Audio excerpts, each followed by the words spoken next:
Road ఆక్రమణలను స్వచ్ఛందంగా తొలగించాలని Srikalahasti DSP Narasimhamurthy దుకాణదారులకు విజ్ఞప్తి చేశారు.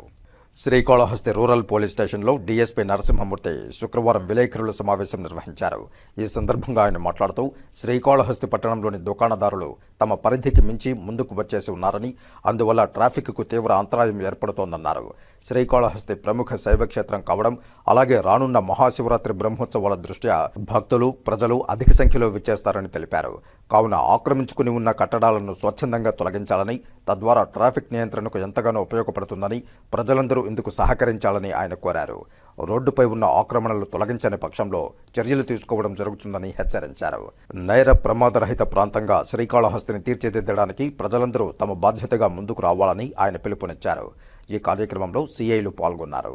ప్రాపర్టీలో కానీ ఇతర గవర్నమెంట్ ప్రాపర్టీలో కానీ ఎక్కువ మంది ఎంక్రోచ్ చేస్తున్నారు, ఎంక్రోచ్మెంట్ అయి ఉన్నారు, ముందుకు వచ్చి ఉన్నారు. ముఖ్యంగా వ్యాపారస్తులు, చిన్న చిన్న వ్యాపారస్తులు కావచ్చు, పెద్దవాళ్ళు కావచ్చు, ఎక్కువ మంది ఎంక్రోచ్మెంట్ చేసి ఉన్నారు. దానివల్ల మనకు కాళహస్తి పట్టణము కంజెస్టెడ్ అయిపోయింది, రాకపోకలు ఎక్కువైపోతున్నాయి, రోజు రోజుకి ట్రాఫిక్ సమస్యలు ఎక్కువైపోతున్నాయి. కాబట్టి అందరికీ నేను చెప్పడం ఏమంటే, మీరు స్వచ్ఛందంగా మీరు ముందుకు వచ్చిన ప్రాంతాన్ని ఖాళీ చేసి వెనక్కి వెళ్ళండి. ప్రభుత్వ స్థలంలో ఎవరు కూడా ఎటువంటి ఆక్రమణ ఉండకూడదు. అలాగే ఎవరైనా చెప్పినా కూడా వినకుండా పోతే మాత్రం ఖచ్చితంగా వారి మీద కఠినమైన చర్యలు తీసుకోవడం జరుగుతుంది. మీరందరూ కూడా బాధ్యతాయుతమైన పౌరులు. ప్రభుత్వము, చట్టము అన్నిటి పట్ల కూడా మీకు అవగాహన ఉంది.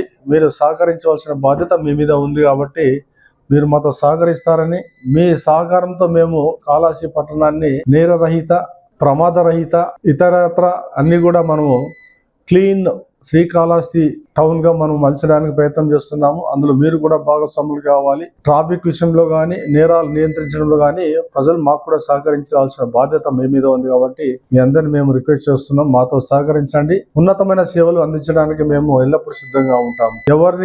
ఎవరిని మేము ఇబ్బంది పెట్టాలని మాకు ఆలోచన కాదు. ఎవరైతే ఇబ్బంది పెడుతున్నారో వాళ్ళ పట్ల కఠినంగా ఉండాలని మా ఆలోచన.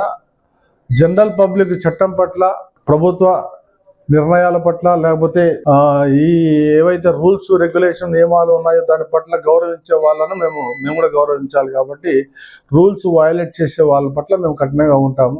అందుకోసమని ఇవన్నీ కూడా మేము ఒక యాక్షన్ ప్లాన్తో ముందుకెళ్తున్నాము. కాబట్టి మీకు ముందుగానే తెలియజేస్తున్నాం, దయచేసి అర్థం చేసుకోండి.